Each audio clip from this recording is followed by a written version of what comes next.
Bonjour à tous et bienvenue dans Carnet de course, le format hors-série de l'été de course épique réalisé en collaboration avec Brooks.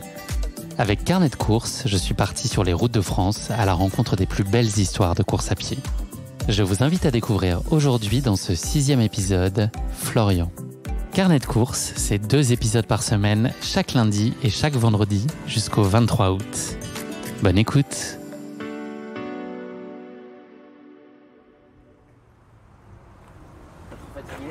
Ça va, Ouais. bien dormi. Ah ouais, un peu bossé, levé 6h30. Là on a que 30 minutes de route. On sera à l'heure, 8h30, il faut y être. Ouais, c'est censé, ouais. On a bien. On aura bien mérité un petit croissant là, non? Ouais, Attends, je te vois pas avec tes lunettes. Ah, ouais. croissant, pain au chocolat, il y a le choix là. Pas de madeleine? Oui. Non? Si. Oui. Il y a des madeleines. Ouais. Oh là là là là. Mais il n'y a que 2. À bout de faire On la va course s'écharper paille. à mon avis sur les madeleines là. C'est ça. Ouais. Bon. Et ben, on va enlever les lunettes pour prendre la route peut-être, non? C'est des lunettes striées, c'est plus prudent. Ouais. Ne serait-ce que pour le conducteur. Allez, go.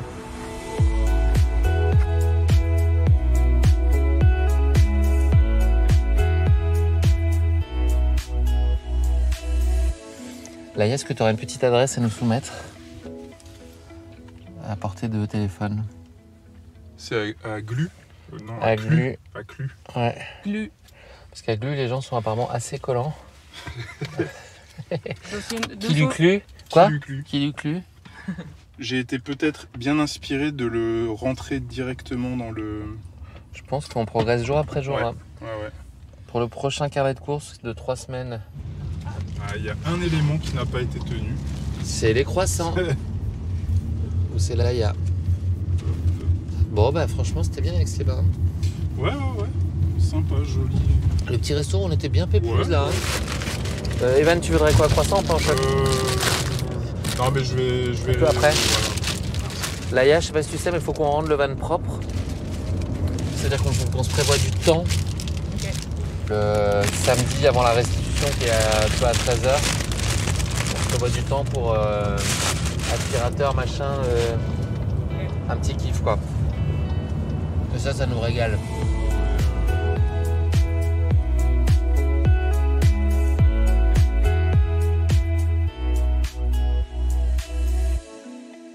Ok, alors. Donc là, on est, Là, on en est train sur le point 2. d'arriver, on arrive. Et bah c'est fort joli. Ouais. On n'a pas vu aussi boisé depuis longtemps là. Hein? Clairement. Et puis il y a de ces montagnes autour. C'est... Ouais, là il y a moyen d'avoir un peu de dénivelé là, je pense. Ouais. Ça va être très beau. C'est calme, hein? Ouais. On peut dire ça. Ça l'est. Laïa, tu veux t'installer ici? C'est bon, t'as répondu. C'était le combien? 111? Tu te souviens du numéro, Laïa? 278. Ah bah voilà. C'est là. Super, je vais déjà faire le demi-tour. En plus, il y a une place, mais designée Ah ouais, pour nous, c'est quoi. incroyable. Delete. C'est parti. On est presque à l'heure. Franchement, Yes. je suis fier de nous. Je te laisse sortir.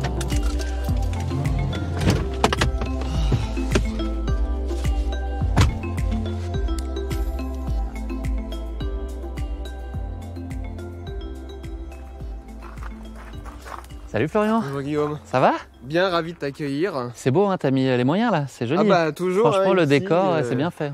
Partir de la maison pour aller courir, c'est sûr que là. C'est pas mal, c'est Ouais. apaisant, là, c'est calme ce matin, ça fait plaisir. Ah bah oui, toujours ici. Tu peux nous dire où on est? On est à Dingy-Saint-Clair, Ok. petit village de Haute-Savoie, proche du Parmelan du coup. Donc Parmelan Annecy, pas très loin Annecy, aussi. pas loin. Et puis bah, la Maxirès qui est juste derrière toi. Du coup. Ok. Entre les pieds de la montagne, du coup c'est le Les chemin conditions sont meilleures que pendant la Maxi Race de cette année-là. Là, on a un beau petit On en soleil parle. matinal, ouais. T'as fait le combien, 90? Non, j'ai pas couru la Maxirès, D'accord. mais je l'ai fait dans le temps. Mais oui. T'as avec, déjà souffert, ouais. Le 42 avec la pluie et l'orage, ouais, j'ai déjà Ouais. vécu, donc je sais ce que c'est. Ça avance vers chez toi? C'est Alors, pas là, allé. on est chez tes parents, c'est ça? C'est chez moi, chez mes parents. Enfin, j'ai vécu là pendant. On peut dire que c'est chez tes parents Oui, ou pas? c'est Ouais. chez moi même. On Ouais, peut dire ouais. chez ça? Bah viens à la maison. Merci. Hop. Ah, des poules. Ouais. Une genre, 3 poules. Bah, il y en a 2 puis une qui est encore dedans. C'est quoi leur petit nom? Il y a Tu le sais pas? Noiraude, c'est elle, Si non? c'est moi, je vais dire des bêtises. Donc. Il y a caramel, blanche et noiraude. Ah, c'est pratique, je vois bien le Ouais, petit moyen c'est de très souvenir bien, laquelle mais est moi, laquelle. Ça, c'est bien fait. Ça aurait été moi, j'aurais pensé à Chicken Run, mais... Ah, bah Chicken Run, attends, Laïa, elle adore Chicken Run. C'est sympa. Il y a d'autres animaux? non, on a eu un lapin dans le temps, mais non, il n'y a que les poules qui occupent déjà bien... Donc t'as des œufs frais tous les jours? Ouais. Ah ouais? C'est ça, ouais. Combien de... C'est tout 2-3 Bah, œufs faut par être jour? 2 à 3, donc soit on en a 3 par jour, soit on en a un de plus. Enfin, Pas soit mal. elles le font dans leur petite maison, soit elles le font dehors. Donc, D'accord. C'est pas mal ça, pour commencer la journée. Ah bah ouais. On entend quoi, une rivière? Non. Une petite rivière en bas, il y a toute petite. Ouais. Et c'est... Ici, quand tu veux déconnecter, enfin que tu pars d'Annecy et que tu veux déconnecter calme, ici c'est... C'est pas mal, ouais. Il y a une vie dans le village? Oui, il y a quand même une vie dans le village, ouais. Bah, il y a un club de foot en bas, il y a la fête des assos, il y a un peu, ouais, quand même... Quelques commerces? Ouais, quelques commerces. Une Fnac, un... Ouais, exactement, ouais, c'est ça. Galerie Starbucks. Lafayette. Nickel. C'est le Parisien qui débarque là, qui parle. Oh, la piscine aussi. Bon bah alors là, Elle est pas en état? Ouais, tu me déconseilles? si, bah elle fonctionne, hein, mais il faut quand même que ça chauffe un peu vu la météo. Ah ouais, là, elle est gelée, ouais. Ok. Mais elle est pas à l'ombre? Mais si Non. t'aimes le ice bucket ou le ice ouais. méthode, je sais plus comment là. Et... Oui, exact. Ouais. On va s'installer tranquillement pour commencer à discuter? Tu bois un café? Ah ouais, je peux pas te dire non. Ah. On en parlait juste avant, je crois que je suis grand ou un dépendant. petit? Je veux bien un grand, ouais, si c'est possible. Eh bah allez. Bonjour. Bonjour, ça va? Désolé, on arrive en nombre. Non, mais c'était prévu. Enfin, je Ouais. Ah, c'est mignon votre. Vous avez vu cette moumoute là? Vous parlez des vannes ou vous parlez de ces moumoutes? Ah. Il a une grosse cote de popularité, on a pu constater depuis hier, là il plaît beaucoup. Ah, les vannes, rougis pas. Ah ouais, après, c'est vrai. Bah là, la foufoune grisée, ouais, c'est un autre style. Hors contexte. Ouais. Bah ouais, c'est ce que je t'ai dit. Tiens, c'est marrant, il y a une boîte de chaussures Brooks. C'est vraiment étonnant, hein. T'as vu ça, le hasard fait Ouais, pas les franchement, choses, c'est hein. incroyable. Si on avait su ça, on n'aurait pas pu imaginer le mettre en scène.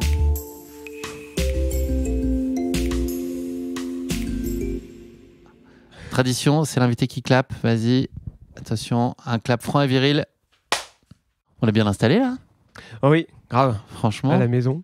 J'ai l'impression d'être au ski presque. T'es pas décor loin. de montagne. Ouais, T'es pas loin du ski là. ouais, c'est peut-être pour ça. Oui. En termes de saison, on est peut-être un peu plus loin en revanche. Sur la saison, oui, mais En tout cas, dans au cœur des l'environnement, montagnes. enfin voilà. C'est très beau.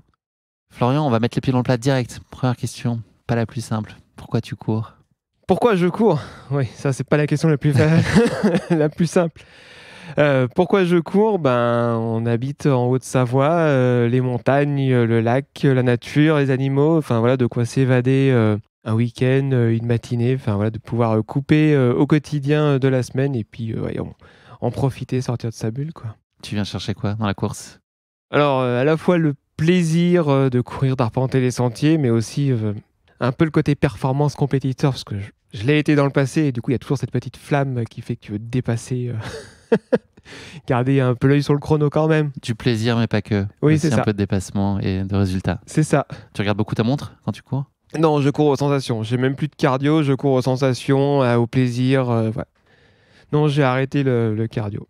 Est-ce que tu pourrais te présenter, Florian, à nos auditeurs? Donc, sans parler de sport, c'est la contrainte que je t'impose, pas la plus simple. Sans parler de sport. Ok, on va essayer. Quel âge as-tu? Donc je suis Florian, j'ai 36 ans, je suis originaire d'Annecy en Haute-Savoie je suis diplômé sur tout ce qui est montagne, tourisme. J'essaie de pas mettre de sport, Ouais, mais tu bosses dans le sport, on peut le dire. On va je t'as bosse travaillé dans le sport, on va en va parler juste après. mais oui, le sport fait partie de ma vie maintenant. Tu as une compagne dont on peut parler peut-être. Je sais pas si vous êtes mariés ou pas. Non, on est pas marié, mais ma compagne, donc Angelina, elle est en situation de handicap, donc un couple un peu atypique, mais c'est le sport qui nous a rapprochés. On va aller à sa rencontre Eh oui. tout à l'heure. Florian, le sport, il était présent donc très jeune, c'est ce que tu semblais dire en tout cas. Est-ce que c'est un héritage familial? Oui, bah, mon papa est entraîneur de ski, moniteur de ski, professeur de sport, donc c'est vrai que nous, le sport est arrivé tout petit. T'as pas eu le quoi. choix. On n'a pas eu le choix, non. C'était beaucoup le ski. Et puis, du coup, moi, je suis quelqu'un qui aime bien naviguer. Donc, du ski, je suis passé au canoë-kayak. Après, le VTT. J'en fais toujours un peu les via ferrata, escalade. Et puis, le trail, l'ultra-trail. Donc, le sport, oui, ma vie perso fait partie de ma vie. Y compris, du coup, avec ma compagne, puisqu'on fait quelques activités handisport ensemble. Et donc le sport, il a aussi trouvé sa place dans ta vie professionnelle. Ça a été un choix que tu as connu très tôt? Alors c'est un choix qui s'est très tôt, je dirais pas, puisque ça fait en 2017 où du coup on a eu le déclic, le tournant. Mais l'idée, c'était plutôt de travailler dans l'industrie du sport. Vu qu'on est en Haute-Savoie, à Annecy, sans faire un détail des entreprises qui y sont, c'était plutôt de travailler dans ces entreprises. Mais de là à créer mon entreprise, puisque du coup on a créé notre entreprise, c'était pas un choix inné. Au fil de ton parcours précédemment, tu as pratiqué le kayak, c'est ça? Et donc tu as travaillé aussi dans la fédération? Si on peut retracer un peu ton parcours professionnel et la place du sport. C'est ça qui a été un peu le déclic, puisque du coup j'ai été chargé de mission handisport pour la Fédération française du kayak. Donc C'est le hasard, tu n'avais pas choisi spécifiquement? C'est le hasard, voilà, on devait travailler du coup comment concevoir un équipement sportif pour des gens, et du coup j'ai atterri dans le handisport, et du coup un monde magique d'activités, citer le ski nautique adapté, le parapente, que des sports complètement fous, et du coup c'est comme ça qu'on est parti. Et le kayak, tu as pratiqué à haut niveau, très haut niveau même? Je me suis arrêté en Coupe d'Europe. Enfin, j'ai fait une Coupe d'Europe, mais oui, du coup, championnat de France, j'ai été champion régional de combiné. Donc oui, j'ai pratiqué à la fois ce qu'on appelle le slalom, donc la discipline olympique, et la descente, qui est la descente de rivière le plus rapidement possible. Florian, j'imagine que ça regorge de très beaux sentiers à côté de chez toi. Ah oui, il y a qu'à citer la Maxi Race qui passe pas bien loin, donc le sentier est accessible même hors de l'événement, donc rien que citer ce nom-là, plus tous les autres, oui, on regorge de jolis sentiers, de jolis parcours, avec plus ou moins une vue sur le lac, mais... Est-ce que tu serais partant pour aller trottiner, puis ce sera l'occasion de rencontrer ta compagne Angelina et d'échanger avec elle? Oui, écoute, avec grand plaisir de tous les trois partager un moment sur les sentiers, donc oui, ça va être... Est-ce qu'on peut rêver mieux pour un jeudi matin, franchement? Ah non, là, surtout vu la météo depuis avril, vous êtes au bon moment, bonjour. Ne m'en dis pas plus, on y va. Let's go.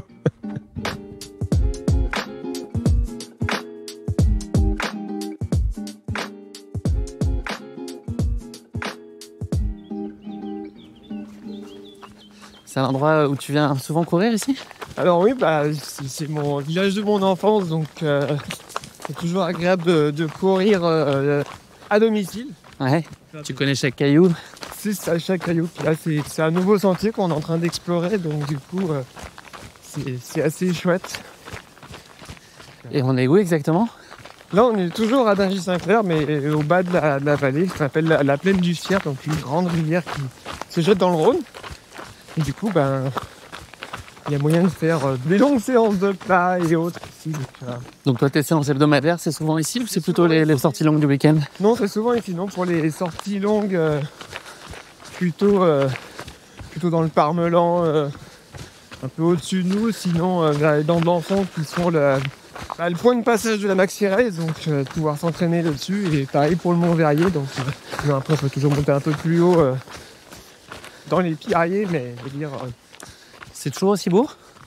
Ah, c'est toujours aussi beau. Hein, franchement, c'est chouette. Ce qui est encore mieux, c'est... L'avantage ici, c'est que t'as l'été, printemps, l'été, l'automne, l'hiver, et le paysage, il change, il évolue. T'as de la neige ici, là? L'hiver, ici, ouais. Voilà, toujours un peu, un peu moins, mais on a toujours 10-15 cm de neige, donc... Ça te freine pas pour aller t'entraîner, j'imagine, au contraire? Non. C'est ça qui est le plus rigolo, où t'as une texture différente, une façon de courir qui est différente. Toujours sympa ce changement de teinte, de couleur. Il y a des passages techniques par endroit? Alors pas façon celui-là, mais c'est l'idée. Oui, il y a des passages parfois avec des câbles, des marches taillées dans la roche. Certains passages sont pas forcément très évidents, donc c'est la montagne. Et tout, et de faire attention, de rester bien sur les sentiers balisés, puisqu'on a vite fait de faire le mode sanglier et de se dire je coupe tout droit, je prends celui-là qui est à moitié marqué sur une carte et puis j'y vais, mais tu le fais pas? Non, je le fais pas parce que parce que j'ai encore envie d'en profiter et du coup, je reste raisonnable. Mais je préfère prendre des sentiers balisés, quoi. Moi, je suis un adepte des cartes papier. Donc, telle est la grande carte IGN sur la Quand plage. tu cours, tu pars avec ta carte. Non, j'ai un Pas truc, très par pratique contre- avec le vent de face. Ouais, ça, c'est toujours plus chiant. Mais... Il vient d'où cet intérêt pour les cartes? Ah, je suis géographe. Et au départ, c'est un Ouais, peu d'enfant, ouais. Moi, j'aime bien tout ce qui est un peu patrimoine, histoire. Et du coup, les vieilles maps Sard, les vieilles cartes des grands navigateurs. Enfin, pouvoir dessiner toutes ces couleurs de cartes, c'est quand même... ouais, c'est un sacré patrimoine quand même. Puis c'est pour se repérer. Donc, les GPS, il y a autant de GPS qu'il y a de monde, il y a autant d'interprétations de ton tracé qu'il y a d'outils. Je veux dire, la carte reste néanmoins l'outil le plus fiable, même si effectivement... Ça permet de plus s'engueuler en plus quand on regarde les cartes papier. Sur GPS, c'est trop facile presque. C'est ça. C'est ça. Mais l'autre jour, j'ai croisé des gens qui avaient une carte IGN qui était perdue quand même. Hein. Ok. Ça prend plus de temps pour analyser, c'est tout. Je pense que c'est ça. Mais la satisfaction n'en est que plus grande. Ouais. On va aller retrouver Angelina, je crois qu'elle est venue à notre rencontre. Oui. On n'est pas très loin, on finit. Ce chemin est aussi accessible au PMR et du coup, Donc personne à mobilité réduite, PMR. oui. Donc du coup, ça permet de profiter à deux de ce sentier. Eh ben, on va en profiter tous les trois, qu'est-ce que t'en dis? Ah ouais? Est-ce que tu la vois? Je la vois. Eh ben, moi je crois qu'aussi. Un peu d'ombre, ça va pas être mal, non? Ah ouais.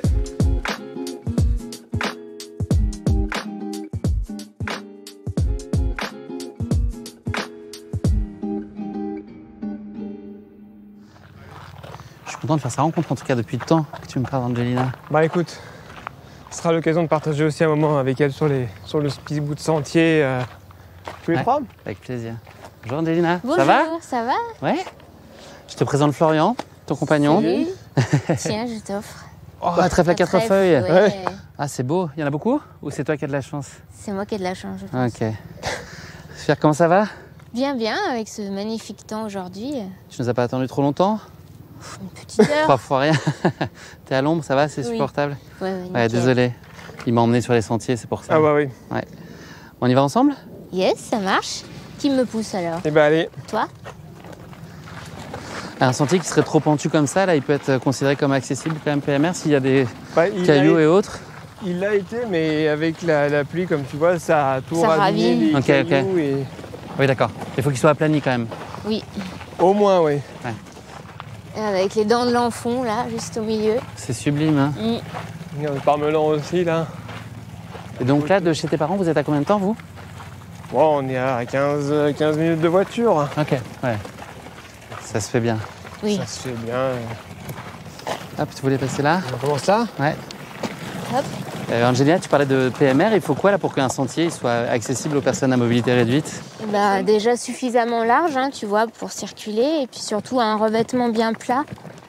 Vraiment un type de sol, c'est assez important.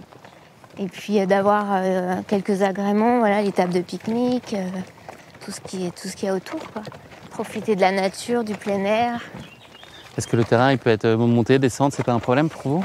Le mieux, c'est un dénivelé assez faible quand même. Et régulier, ça c'est pas trop régulier. gênant? Ouais. Et voilà, on en référence beaucoup parce que c'est plus facile à trouver aussi après l'information, quoi. Et c'est quoi votre histoire à tous les deux, comment vous êtes connus? Bah, comment on s'est connus du coup moi j'ai fait une reconversion professionnelle dans le monde du sport et du coup j'ai mis un pied dans le monde du handisport, principalement le canoë-kayak et de là du coup voir d'autres activités aquatiques, hein, le ski nautique, la voile, la plongée et habitant les montagnes on était avec un pied aussi dans le handiski. Et puis, je suis devenu pilote en handiski et du coup, je suis rentré dans l'association de Angelina.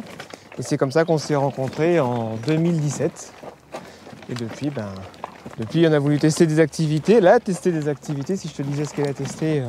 Oui, en passant par l'ULM. Ah ouais, le handi ULM? Le wakeboard qui était un peu difficile pour moi parce qu'il fallait vraiment tracter les bras sur une barre avec le bateau, quoi, et c'était Tu te physique. sens en confiance quand tu fais ces disciplines-là? un peu plus extrême? Un peu extrême, bah non, c'était très dur, mais bon, voilà, je l'ai fait quand même pour... T'as pris du plaisir. Oui, oui. Et donc vous avez eu aussi envie de monter un projet ensemble. Quel a été le déclic?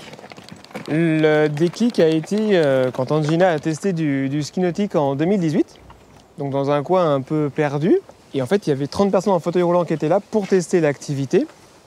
Et du coup, on s'est dit, si tu avais un outil, une plateforme, un site web qui référence tout ce qui est un peu activité outdoor accessible, ce serait quand même génial. Ça n'existait pas jusqu'alors? Ça n'existait pas. Il y avait 2-3 trucs qui existaient, mais pas une réelle plateforme qui rassemble les activités outdoor. Et Angina n'est pas trop activité un peu sportive. Il aime bien tout ce qui est un peu plus balade. Et du coup, on a voulu référencer aussi des itinéraires en pleine nature, au bord de lac, en pleine forêt, comme ici, où dessus on y met les points essentiels, comme on l'a vu tout à l'heure, les toilettes, les points d'eau, la place de stationnement, et du coup de pouvoir partir avec son conjoint, avec sa famille, ou même un auxiliaire de vie qui emmène une personne âgée, de pouvoir référencer ces itinéraires. Et c'est comme ça que du coup, c'est né le projet. Comment est-ce que vous répartissez les rôles, toi, Angelina? C'est quoi ta contribution sur le projet? Alors, c'est toute la partie communication, réseaux sociaux, et puis après, derrière, la gestion un peu administrative. Donc ce projet, il s'appelle Active Andy. En quoi ça consiste? Alors Active Andy, c'est une plateforme avec en gros une carte de France où sont référencées les activités et les itinéraires. Avec nous, la spécificité, c'est que tu vois afficher l'activité à côté de là où tu veux aller, que ce soit en vacances ou chez toi. Et parce qu'on ne voulait pas noyer une carte de France avec des milliers de points, donc du coup, tu spécifies ton handicap, l'activité que tu veux faire, le lieu où tu veux la pratiquer, et ça te sort à la fois des clubs d'activité et des itinéraires pédestres.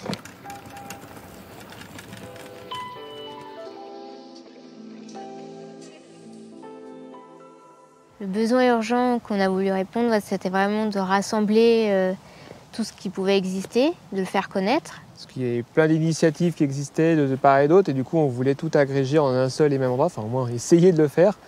Parce que nous-mêmes, quand on cherchait à se faire une balade en pleine nature tous les deux, on ne trouvait pas d'itinéraire, ou alors à moitié référencé, ou est-ce qu'il y a une place de stationnement, où est le point de départ, est-ce qu'il y a des toilettes, est-ce qu'il y a du mobilier. Et du coup, de pouvoir agréger tous ces itinéraires, et du coup, si on élargit un peu à la France, on voit que d'autres pays ont été un peu plus en avance que nous sur ces sujets. Et du coup, maintenant, de pouvoir les agréger et même pour Active Andy, d'arriver à en créer aussi. Donc de poursuivre le combat qu'on mène pour développer ces itinéraires en montagne, en pleine nature, pour les personnes en situation de handicap. Et donc le handicap, c'est une notion qui est assez large. À quel type de handicap s'adresse plus spécifiquement Active Andy? Le spectre très large? Alors nous, à l'origine, comme on est un couple handivalide autour du handicap moteur, c'est le point d'entrée, mais on essaie de spécifier d'autres typologies de handicap quand on le sait. Par exemple, un club de foot qui ferait du foot pour les non-voyants, on le spécifie. Ou sur un itinéraire, quand le sentier botanique, les panneaux d'information sont en braille, on le spécifie pour le handicap visuel. Mais si un itinéraire est accessible pour un fauteuil roulant, il l'est pour une poussette, pour un déambulateur, et du coup, ce qu'on appelle les mobilités réduites, c'est des gens qui ont une mobilité impactée, donc une communauté plus large d'utilisateurs de ces itinéraires. Vous avez senti tout de suite que ça répondait à un besoin, il y a eu un élan d'utilisateurs qui sont très vite venus utiliser la plateforme? Oui, c'est vrai qu'en 2019 et après 2020, avec le Covid, tout ça, les gens avaient vraiment besoin de sortir, et vraiment, ils étaient contents de pouvoir trouver... grâce à notre site, vraiment toutes sortes de balades. Parce qu'ils n'avaient aucune référence avant d'y aller à disposition. Oui, c'est ça. Après, ils peuvent s'appuyer sur des fédérations, par exemple la randonnée, mais c'est très spécifique. Et là, actuellement, on a 400 visiteurs par mois, donc ça a bien grandi, c'est bien développé.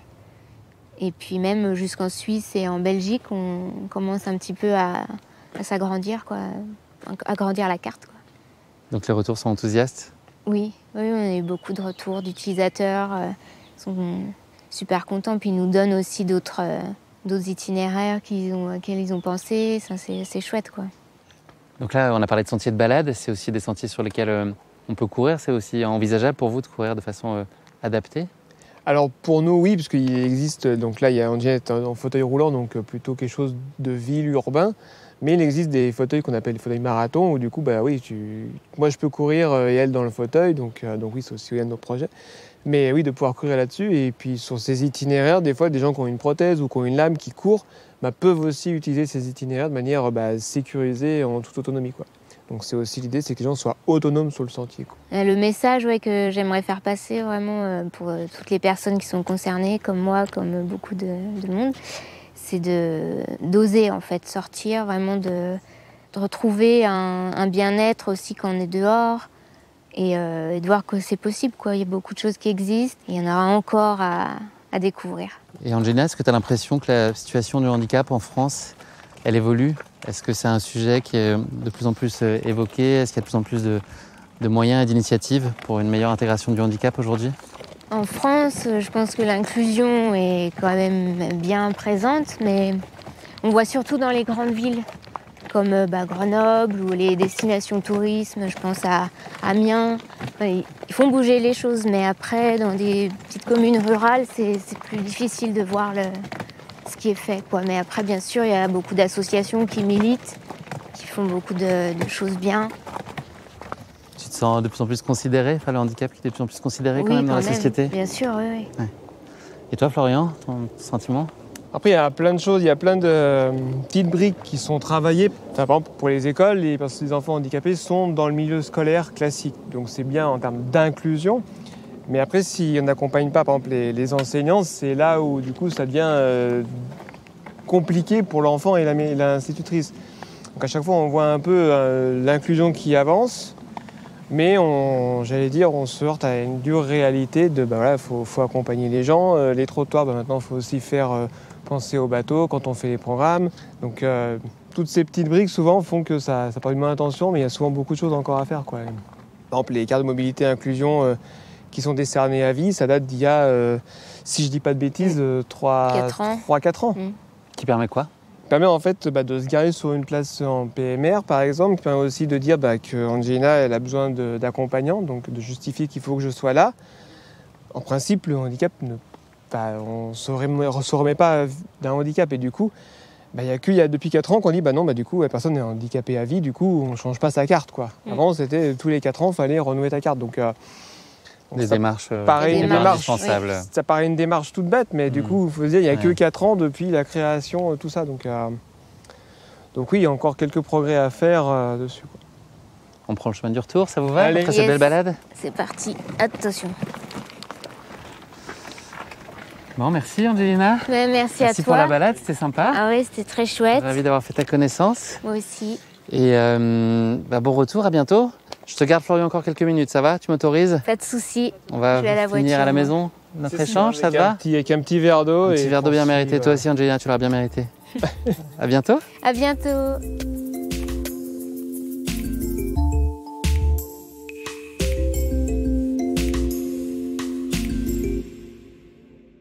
De bon matin comme ça, dans des conditions pareilles, c'est rêvé. Un peu de fraîcheur. Ah oui, mais sous les arbres, t'as encore pas grand monde, t'as encore quelques animaux, ouais, c'est assez sympa, ouais. C'est vraiment sublime, on s'en aime plein les yeux là. Sous les arbres, tout ça, près des rivières, c'est assez chouette, ouais. Florian, on poursuit notre échange. Est-ce que tu peux nous parler de ton rapport à la course à pied? Okay. Ça date de 2013, je crois, le moment où tu as commencé à t'y intéresser. C'est ça, ouais. Je me suis remis à la course à pied à cette époque-là.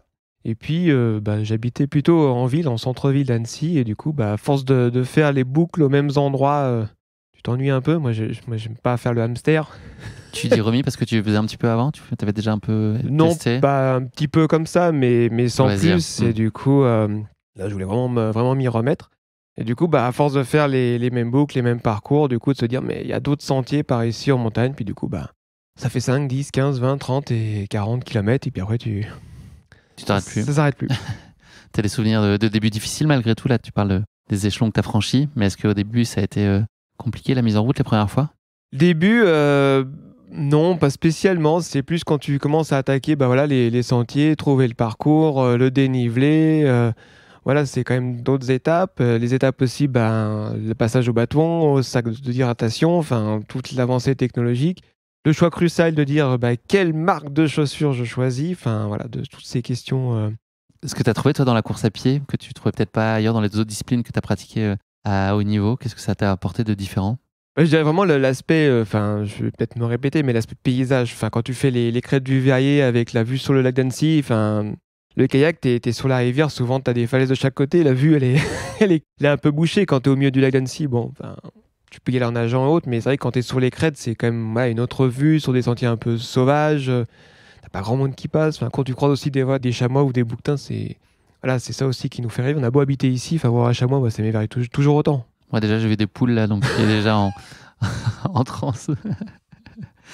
Tu parlais de ton côté compétitif tout à l'heure. Oui. Ça a aussi très vite rejailli dans ta pratique de la course à pied. Tu as eu très vite envie de prendre des dossards. C'est ça, le challenge en fait. Est-ce que j'en suis capable? Donc ma première course, c'était le 15 km sur la Maxi Race. Arrivé 2016, se dire j'aimerais bien faire des marathons. Donc la Marathon Race sur le marathon du Mont Blanc et la Maxi Race. Le Trail des Aiguilles Rouges, 50 km. Et puis progressivement jusqu'à arriver 2022 avec mon premier 110 km. Donc du coup, voilà la croissance, mais ça aussi, c'est la performance. Est-ce que je suis capable d'arriver? Comment tu t'organises? Enfin, c'est vrai que moi, l'ultra trail, c'est comme gérer une entreprise, enfin, des objectifs, des étapes et tout, des engagements, quel temps tu y consacres. Enfin, mais moi, j'aime bien quand c'est tout genre de réflexion. Donc, tu vois les parallèles, ouais. C'est ça. Cette première Maxi Race, tu as tout de suite eu envie, dès qu'elle s'est terminée, de te projeter sur une nouvelle course? C'était évident? C'était le début de l'histoire? C'était ça, oui. En fait, tu as le 42 de la Maxi Race, et tu dis, du coup, il y a le 42 du marathon du Mont Blanc. Puis du coup, après, tu as le fin septembre, du coup, 4 mois après, tu as le Trail des Aiguilles Rouges, donc le plus technique des trails de Chamonix. Donc ouais, c'est la technicité, le lieu, se dire, voilà, c'est. Mais j'ai jamais couru l'UTMB. J'ai fait la OCC une seule fois, mais j'ai jamais couru d'autres courses de l'UTMB. Et on t'a pas trop vu sur route non plus, si j'ai bien compris. Non. C'est pas trop l'idée. On ne verra jamais sur route. Non. D'accord. Peut-être de temps en temps pour l'entraînement, mais je préfère m'entraîner sur les sentiers, ouais. Là, les formats dont tu parles, les formats 110, 120, donc c'est aujourd'hui ton format de cœur. Qu'est-ce que tu aimes spécifiquement de ce genre de distance et d'effort? Et ce que j'aime, c'est ce côté aventure. Alors, on a beau dire, il y a les bénévoles, c'est structuré, c'est encadré, tu as du balisage, oui. Mais tu restes souvent des fois tout seul quand même sur quelques kilomètres. Et du coup, voilà, c'est quelque chose, tu gères ton effort. On est sur du 17 heures de course, donc tu pars à 4 heures du matin, tu as à 21h30. Enfin, c'est une très longue balade en montagne, c'est aussi comme ça que je les appelle. Et de le partager avec mon papa, qui du coup me fait l'assistance sur les courses, fait le suivi photo aussi pour le reste de la famille. Mais voilà, c'est un moment de partage et puis d'apprendre à se connaître aussi. Ton papa, il a couru avec toi aussi? Vous avez fait des courses ensemble déjà? Alors, il n'a pas couru, il me fait l'assistance, il m'accompagne. Mais non, lui, il a couru dans le temps, donc il m'a aussi transmis un peu ce côté course à pied. Même style de course que toi? Plutôt cross. Que tu peux faire aujourd'hui, plus cross, ok, donc plus court. Partir à fond, accélérer et finir en sprint. Ça, t'as jamais essayé le cross? Non, moi je suis plutôt un diesel, donc je suis lent au démarrage. Il faut un petit peu de kilomètres pour que je sois au top, mais le cross, non, partir à fond. J'ai fait les championnats de France de trail en 2019. Les mecs, ils sont, sur 25 bornes, ils sont à fond dès le début. Et je dis, non, mais c'est pas possible.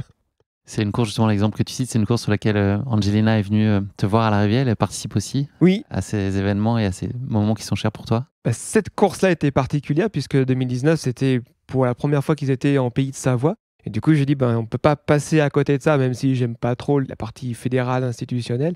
Je dis, il faut y aller. Donc du coup, je me suis qualifié pour ces championnats de France à Méribel. Et on a pris un appartement juste en dessous. Et j'ai dit, c'est bien que tu sois à l'arrivée, quoi.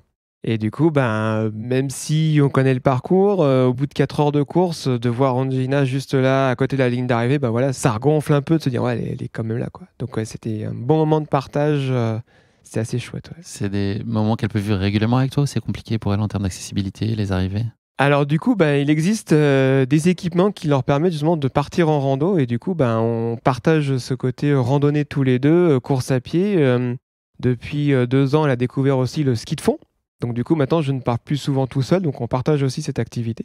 Donc elle n'avait jamais fait de ski de fond avant son handicap. Donc c'est chouette, ouais, de pouvoir partager à deux. Ça qui nous fait rêver. Il y a une course qui t'a particulièrement marqué, c'est l'Ultra Trail des montagnes du Jura. Est-ce que tu peux nous parler de cette expérience? Je ne sais pas si c'est positif ou pas, mais je sais qu'elle a été marquante. Est-ce que tu peux nous raconter? Ouais, c'est assez positif parce que du coup, c'était mon premier ultra. Donc, partir à l'aventure, savoir si tu es capable de courir 110 km, l'heure à laquelle tu vas mettre. Mais la particularité, c'est qu'il a plu de 4h du matin à 21h30 le soir. C'est comme ça qu'on en profite. C'est comme ça qu'on en profite. C'est comme ça que tu changes 4 fois de paire de gants, 4 fois de paire de chaussures. C'est là où tu dis que l'assistance, Vital. On a beau dire quoi que ce soit sur les courses avant le ravito, mais sans ça, tu sais pas si tu peux aller au bout, quoi. Et tu profites quand même là quand les conditions sont aussi exigeantes et difficiles? On essaie, mais c'est sûr que c'est moins agréable que quand tu as, comme aujourd'hui, un grand soleil, ciel bleu. Mais non, Ça fait partie du sport aussi. Ça fait hein, partie ce du sport-là. sport. T'as déjà eu des déceptions en course? Une seule abandon de toute ma carrière, pas courte carrière, c'était 2023 sur le marathon du Mont Blanc, le 90 du marathon du Mont Blanc. Gros morceau quand même, difficile. Ouais, mais du coup, départ à 4h du matin, donc à 3h du matin, il pleuvait des trompes d'eau, donc j'étais déjà trempé avant de prendre le départ. Donc, t'as déjà froid avant de commencer à courir, tu te dis ça va être long la journée. Et arrivé sur les crêtes, 2-3 glissades, entorse du pouce. Le médecin du PGHM qui me dit non, mais là, Florian, je pense que là, tu vas falloir aller aux urgences et tout. Mais comme tu es sur les crêtes, du coup, tu n'as aucun secours possible, donc tu es obligé de courir 30 bornes avec une entorse du pouce jusqu'à l'autre côté. Du coup, ça a été l'enfer pendant. Tu peux pas faire d'autostop en plus? Non, pas d'autostop, mais du coup, ça a été à la fois une déception parce que c'est quand même le 90 du marathon du Mont Blanc, hein, quand même un parcours magnifique, super beau, mais très très technique. Et puis, mais la santé, on a décidé autrement, quoi. Ça arrive, ça fait partie du sport aussi. Ça fait partie du sport, hein, mais c'est voilà. Ça, tu gères ta déception, enfin, tu traînes ça pendant longtemps ou tu te reprojettes vite sur autre chose? Moi, il faut que je rebondisse. Du coup, il a fallu que je refasse deux courses durant l'été. Mais non, après, quand on va aux urgences, qu'ils disent non, mais vous avez vraiment une entorse du pouce, c'est pas juste un étirement ou autre chose. On va se reposer 3 mois après. J'ai pu enlever la telle. Donc, oui, c'était pas que du semblant. Début, j'allais dire, les 2-3 premières heures sont dures. De se faire à l'idée, de se dire non, mais je suis obligé d'arrêter de rendre mon dossard. De se dire non, mais les entraînements, tout ça passé. Mais finalement, c'est un mal pour un bien. On a parlé donc de ta pratique. Tu as aussi une autre casquette autour du trail puisque tu organises des courses. Est-ce que tu peux nous raconter la course? Une course me suffit déjà. Ouais. Solidaire donc. C'est ça, j'organise un trail solidaire. Donc moi je suis donneur de sang et bénévole pour le don du sang. Et j'avais à cœur de partager aussi ma passion et d'organiser un trail qui s'appelle La Bonne Journée. Donc L''ABON journée. Donc pour les jeu de mots. Le jeu de mots pour les groupes sanguins. Ouais, bien joué. Et du coup, 2 parcours, un de 10 km 300 mètres de dénivelé et un de 20 km 1000 mètres. Donc nous, on a à disposition un lac et un château fort. Donc on fait un ravito dans un château. Pas mal ça. Avec vue sur le Mont Blanc quand il fait beau. Les derniers qui sont après les barrières horaires au cachot, ils descendent en bas et vous les enfermez. Ouais. C'est ça. Du coup, on peut aussi visiter le château. Donc ça, c'est assez chouette. Et on a quand même des partenaires importants qui nous suivent. Hein. Vous avez réussi à convaincre des partenaires de poids? C'est ça. L'année dernière, on avait 70 participants. Cette année, avec la météo un peu moins, on a quand même eu une vingtaine de participants. Mais chaque année, ça prend un peu plus d'ampleur. Donc oui, la bonne journée prend aussi pas mal de temps, mais c'est... Ce que t'aimes, ça, de l'organisation et puis peut-être les plus gros challenges aussi pour toi? Bah ouais, du coup, comme je suis coureur, du coup, je sais comment ça se passe, je sais comment baliser, trouver un parcours. Donc c'est à la fois un challenge, hein, ça a beau être une petite course, ça reste un challenge, ça reste stressant aussi. Est-ce que tu as des beaux objectifs qui t'attendent là, dans les prochains mois? Est-ce que tu peux nous donner un peu de la visibilité sur ton calendrier de course? Alors là, mi-juillet, j'ai l'UT4M sur Grenoble, donc le 50 km 2500 sur Beldon, là. Donc c'est une course d'entraînement pour ceux, parce que du coup, le plus gros objectif pour moi, ça va être fin août, sur l'échappée belle. Donc 92 km pour 6700 mètres de dénivelé positif. Donc un trail très technique, hein, qui monte à 2700 mètres d'altitude, un truc de fou. T'as l'appréhension parfois sur des courses comme ça? Des fois, oui. Pour ce genre de trail un peu plus technique, tu sais jamais à quelle sauce tu vas être mangé. Hein. T'as beau être très préparé, comme pour le marathon du Mont Blanc, il suffit d'une chute et puis c'est fini. Et là, du coup, toujours de l'incertain. C'est ça. C'est le jeu. C'est aussi la magie de ce sport. Et puis terminer l'année en beauté en octobre avec le Grand Trail d'Auvergne sur 135 km pour 5000 de dénivelé. T'as déjà fait aussi long, 135? Non. Ok. Mon plus long, c'est 110. Du coup, on va rajouter un peu plus. Ça sent le 100 miles dans pas très longtemps, ça, derrière, non? Peut-être, on verra avant d'arriver à ce genre de distance. Avec 5 chiffres au dénivelé, on va attendre. Donc, voilà, 7000, 6700, ouais, ça va déjà être costaud. T'as une course de rêve? Une course de rêve, c'est difficile parce que chez nous, tu vas en Noisan, tu vas en Beldon, tu vas en Chartreuse, tu vas en Tarentaise. Ça reste des montagnes à côté, mais tu as toujours des paysages. Peut-être les Alpes du Sud qui font un peu rêver, quoi. Je sais pas, Serponçon par là-bas, les Écrins, donc des chouettes trucs encore à visiter. Local, donc. Local, ouais. C'est bien. Est-ce que tu aurais un conseil à donner à quelqu'un qui voudrait commencer la course à pied ou qui se pose des questions de se lancer dans son premier trail? Qu'est-ce que tu as envie de lui dire? Ce que j'ai envie de lui dire, qu'il faut pas se poser de questions, quoi. Faut prendre ses chaussures, aller courir, faire ce que tu peux, ce que tu veux, et après, il faut que ça reste aussi du plaisir. C'est-à-dire que moi, j'avance le côté performance, mais le jour où ça me gonfle, j'arrête, je range mes chaussures. Mais non, il faut que ça reste vraiment du plaisir, quoi. Qu'est-ce qu'on peut souhaiter à Active Andy pour la suite? C'est quoi le scénario rêvé? Scénario rêvé, là, on commence à avoir une bonne part à l'international, donc... Continuer l'extension internationale, c'est la priorité? C'est quelque chose qui n'était pas forcément prévu au programme, aussi vite. Donc d'avoir toujours plus de ces itinéraires, puisque c'est ce qui plaît vraiment bien aux gens, donc trouver les coins les plus insolites, les plus rigolos. Florian, est-ce qu'il y a des passerelles qu'on peut imaginer entre les valides, les personnes en situation de handicap? Comment est-ce qu'on peut créer des synergies? Est-ce que les coureurs valides peuvent contribuer, aider, accompagner? Si oui, comment? Alors oui, c'est sûr et certain qu'il y a des passerelles qui doivent se faire et qui se font déjà, hein. Si on prend juste l'existence sur certaines courses, je reprends la Maxi Race puisque c'est la plus récente. Certaines personnes handicapées qui ont des prothèses ou des lames courent la course, donc ça c'est déjà génial de les avoir inclus comme des coureurs. Et sur certaines d'autres, il y a des coureurs aussi qui accompagnent sur des joëlettes pour que des personnes handicapées puissent faire aussi le parcours, ou tout du moins une partie du parcours. Je crois que ça se fait sur le Grand Trail de l'île de la Réunion, par exemple, de pouvoir faire quand même ce parcours. Et puis, on va pas parler d'Active Andy, mais du coup, sur les itinéraires, on peut emmener un proche, sa maman, sa grand-mère qui est en fauteuil en déambulateur, pouvoir l'accompagner sur le parcours. Donc oui, que ce soit eux ou que ce soit nous, on aime la montagne, la nature, la forêt, donc du coup, de pouvoir les emmener et faire ces sorties ensemble. Donc pas hésiter à casser les barrières et puis à sortir. Les sentiers battus, du coup. Faut pas hésiter. Faut pas hésiter, ouais. On arrive à la dernière question de ce podcast. Ouais. Ce que raconte ton histoire de vie, et puis ton engagement là pour le handicap, et puis ta passion pour la course à pied. Qu'est-ce que tout ça dit de toi? Ce que ça dit, c'est que on peut tout concilier en fait. Un projet, j'allais dire, sportif personnel, un projet professionnel, son propre projet professionnel et son projet de vie de couple. Donc de pouvoir faire en sorte que les trois soient sur le même plan, qu'il n'y en ait pas un qui soit plus important que l'autre, même si on se dit lequel est plus important, prend plus de place, mais de pouvoir concilier les trois tout en gardant le plaisir, en se faisant plaisir. Ouais, je pense que c'est ça qui nous motive aussi au quotidien. Merci beaucoup, Florian. Merci beaucoup. De quoi est faite la suite de ta journée? C'est quoi le programme? Boulot, ouais, parce que du coup, on a une prochaine visio avec l'Espagne et la Belgique, donc oui, plus l'Italie, ouais, du coup, donc ça va être... Tu vas être en terrasse face à la montagne? Je sais pas, on verra, mais va falloir être au calme.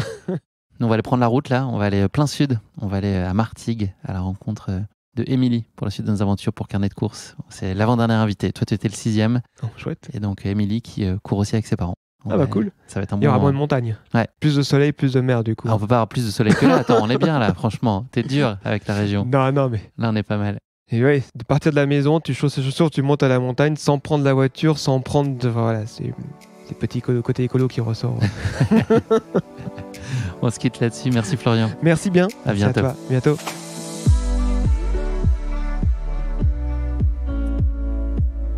Ferme les portes.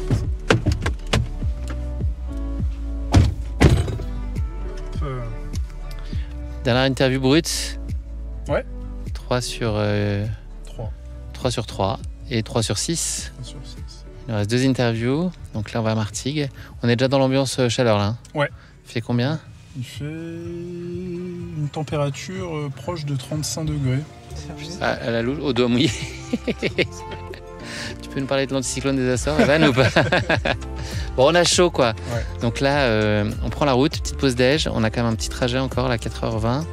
Et puis, on va aller retrouver Émilie pour aller passer une petite fin de journée à la cool face à la mer, j'espère. Ce serait beau. Ouais, objectif. En route? En route. Merci d'avoir écouté cet épisode de Carnet de course, réalisé en collaboration avec Brooks. Je vous donne rendez-vous dans quelques jours pour découvrir un nouvel épisode de cette grande saga de l'été de course épique.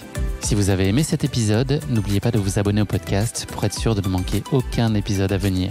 Vous pourrez également retrouver les meilleurs moments de Carnet de course en vidéo sur notre compte Instagram courseepique.podcast ou Brooks Running FR ou encore sur notre chaîne YouTube. À bientôt!